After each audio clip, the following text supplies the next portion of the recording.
Hey, what's up guys? This video is about my next chapter in my Japanese travels. It's about Nagasaki. Nagasaki, most known for its being bombed by the Americans in World War II after 2 days after Hiroshima, so on the 8th of August at 11:02 AM. Once again I went to the museum, I went to the Peace Park Memorial. Once again it's a very humbling experience. So I have a little bit of footage of the Nagasaki bomb museum as well, and the Peace Park surrounding it.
But that's not all of it. Nagasaki, now one of the biggest cities in Japan, one of the most beautiful cities in Japan. One of the reasons it's so beautiful is because of its night view. There's this mountain you can, well, climb. It's not really climbing, you can drive up it, or you can take a ropeway all the way to the top. I think it's Mount Inasa. On the top of the mountain you can see the sunset, and you have a beautiful view of the whole of Nagasaki and the harbor. It's like 360 view, you can see from all the sides, and it's really, really beautiful. Nagasaki is voted the third most beautiful city view in the world. I think number 1 is Monaco and number 2 is Hong Kong. Number 3 is Nagasaki. And it's the only one I've ever saw, and it's absolutely gorgeous. And as luck may have it, on the same night we climbed up the mountain, there was a little bit of a festival going on. I don't know the name of it, but they released some fireworks. I had this beautiful view from up the mountain of the fireworks. I took some very cool footage of it. The special thing about it, normally when you look at fireworks, it's like this. You're from down and you look up. We were so high up, the fireworks were at eye level or even lower. So it's a really cool perspective you don't really see every day.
Later that evening we went to a bar and we came across this bar, the Crazy Horse, which is almost like a pub, an English pub. I think it was more American styled bar with live performances. There were these old Japanese rockers which I fucking adored. They were awesome. Guys from their 50s, 60s who were just rocking out. The drummer, guitarists, singer, they were awesome. They played these old covers from classic bands like the Beatles, the Stones, but I have some footage of that as well and it was fucking awesome.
also went to Dejima. Dejima is most famous with the Dutch. For people who know a little bit of Japanese history, Japan was a secluded country for centuries. Only non-Asian country that could enter Japan was Holland, the Netherlands, the Dutch. They could only enter on Dejima, this little artificial fan-shaped island off the coast of Nagasaki. Now it's not an island anymore, it's in the middle of the city, but it's preserved as in the style it used to be. It's really cool to see, and I have a couple of videos from that as well.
And then on our last day in Nagasaki, we went to Gunkanjima.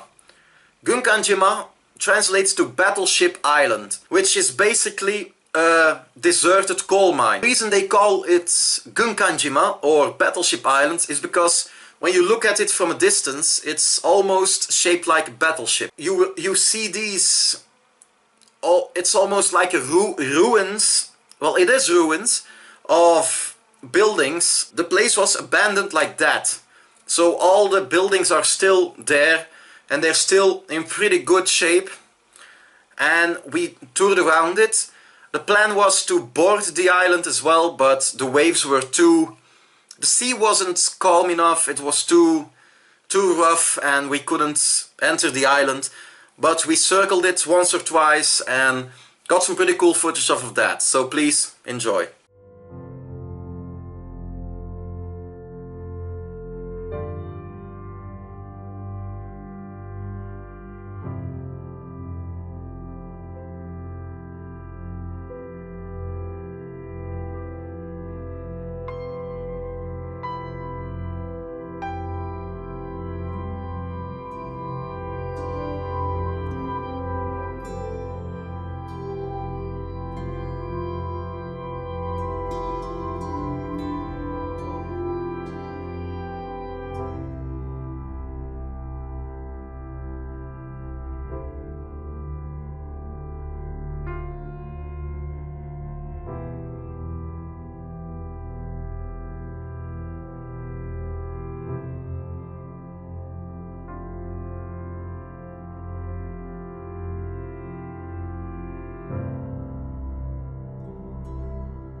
That's it for my stay in Nagasaki, and I will see you next time.